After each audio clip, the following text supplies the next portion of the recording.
성부와 성자와 성령의 이름으로 말씀드립니다. 한 주간 동안 안녕하셨는지요? 본격적인 환절기입니다. 여러분 모두 건강 조심하시길 빌어옵니다. 디투어라는 영어 단어가 있습니다. 그 뜻은 우회입니다. 우회는 곧바로 가지 않고 멀리 돌아서감을 의미합니다. 곧바로 가지 않고 멀리 돌아간다는 의미에서 우리가 이 단어에 대해 가지는 첫 인상은 아마도 비효율성일 것입니다. 직진하면 에너지와 시간을 줄일 수 있기에 당연히 갖게 되는 인상일 것입니다. 그럼에도 불구하고 우회가 꼭 필요한 분야가 있습니다. 그것은 바로 신앙입니다. 그래서 제 자신의 경험에 비추어 볼 때 디투어, 즉 우회는 어쩌면 신앙의 필수 요소 중에 하나가 아닐까라는 생각마저 듭니다. 왜냐하면 디투어의 과정을 통해 얻은 여러 경험들이 결국 우리의 신앙을 풍부하게 만들 수 있다는 사실을 경험했기 때문입니다. 오늘 일독서인 민수기는 이집트에서 탈출한 이스라엘 백성들의 디투어를 소개하는 장면으로 시작됩니다. 이스라엘 백성들은 에돔 지방을 피해가려고 호르산을 떠나 홍해 쪽으로 돌아갑니다. 에돔은 야곱의 형인 에사오의 자손들이 살던 곳으로 대부분이 사막으로 이루어진 척박한 땅이었습니다.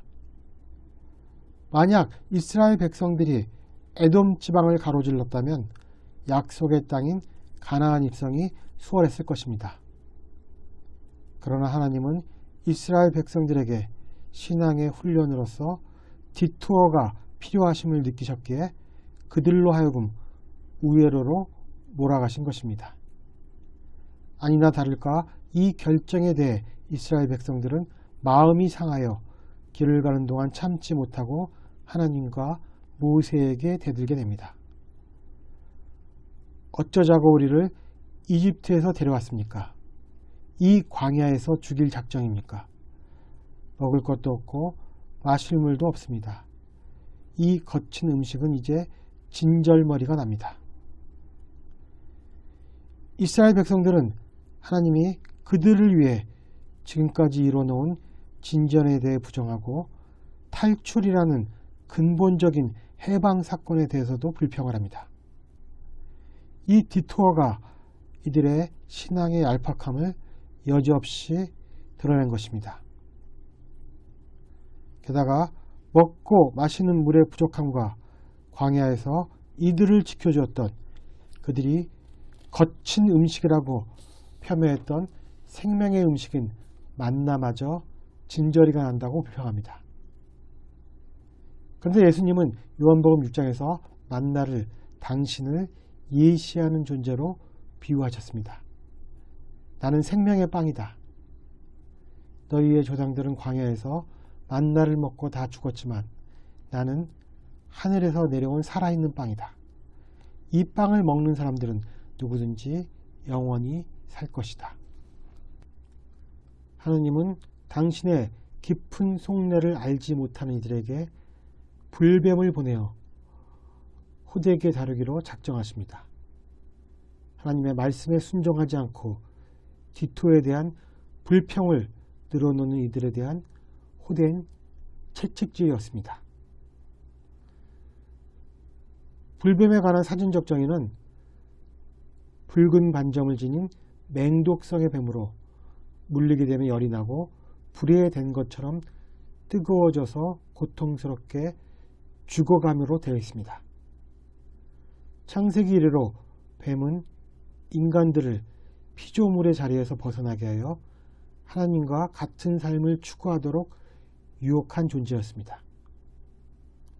즉, 뱀은 인간들을 파괴하는 악마성의 상징과도 같은 존재였던 것입니다.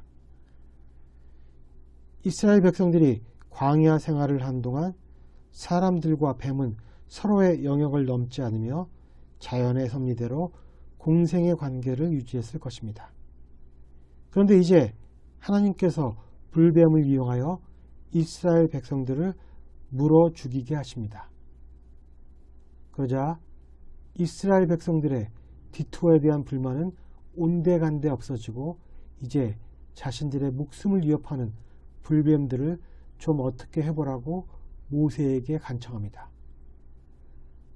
우리가 야훼와 당신께 대든 것은 잘못이었습니다. 뱀이 물러가게 야훼께 기도해 주십시오. 이슈를 덮는 전략이라고 할까요? 그래야 하나님은 모세에게 구리뱀을 만들어 기둥에 달아놓아 뱀에 물린 사람들이 그것을 쳐다보면 죽지 않게 될 것이라는 말씀을 전하십니다. 이 대목이 오늘 요한복음과 이어지는 장면입니다.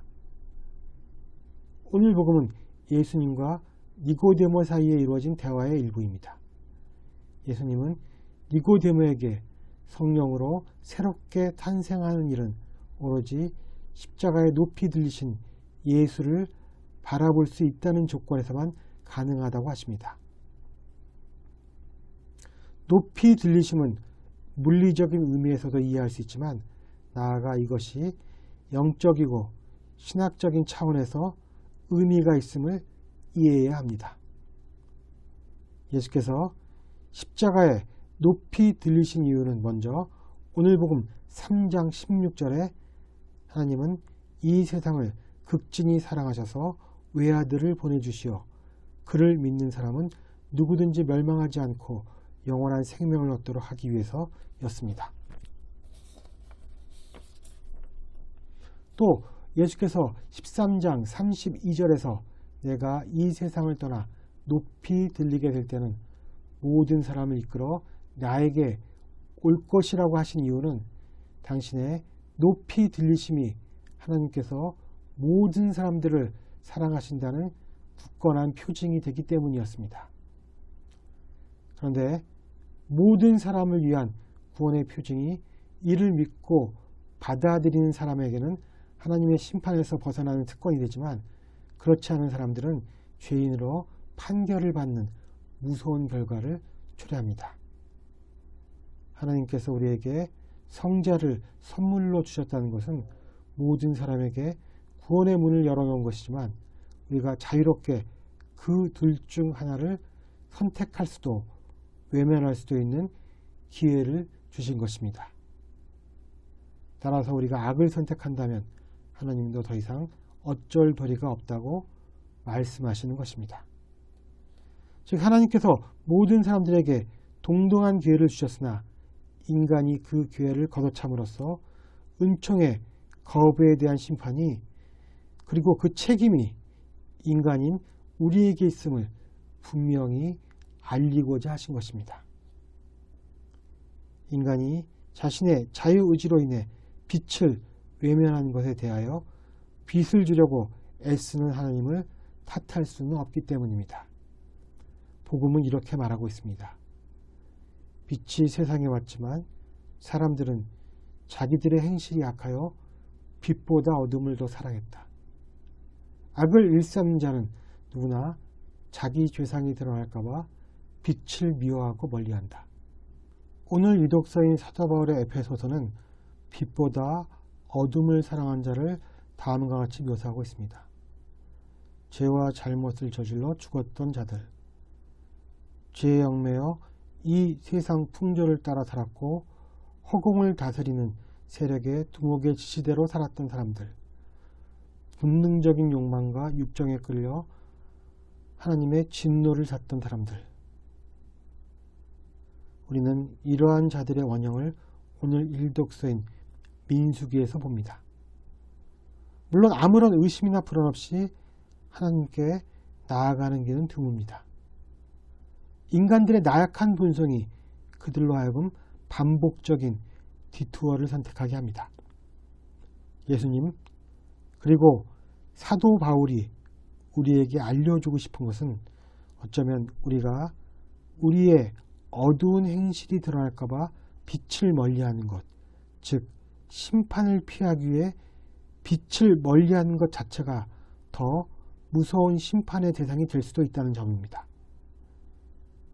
왜냐하면 빛을 멀리한다는 것은 어둠에서 벗어나고자 하는 생각조차 하지 않을 만큼 그 어둠 속에 파묻혀 있음을 의미하기 때문입니다. 그래서 예수님은 마태복음 6장 23절에서 다음과 같이 말씀하십니다. 만일 내 마음의 빛이 아니라 어둠이라면 그 어둠이 얼마나 심하겠느냐. 내면에 일말의 빛조차 잃어버린 상황. 진정으로 완벽한 어둠이 지배하는 참담한 상황이 아니라 할 수 없습니다. 안타깝지만 디투어에서 길을 잃은 것입니다. 우리가 사도 바울의 말씀대로 우리는 하나님의 작품, 곧 하나님께서 미리 마련하신 대로 선한 생활을 할 수 있도록 그리스도 예수를 통해서 창조하신 작품이라는 확신을 스스로 갖지 못한다면 심판의 길에서 멀지 않음을 인정해야 할 것입니다. 시인 윤동주는 자신이 하나님의 작품임을 잊은 사람들을 깨우치기 위해 참회록이라는 시를 남긴 듯합니다. 파란 녹이 낀 구리 거울 속에 내 얼굴이 남아있는 것은 어느 왕조의 유물이기에 이다지도 욕될까. 나는 나의 참회의 글을 한 줄에 줄이자. 내일이나 모레나 그 어느 즐거운 날에 나는 또 한 줄의 참회록을 써야 한다. 밤이면 밤마다 나의 거울을 손바닥으로 발바닥으로 닦아보자. 그러면 어느 은성 밑으로 홀로 걸어가는 슬픈 사람의 뒷모양이 거울 속에 나타나온다.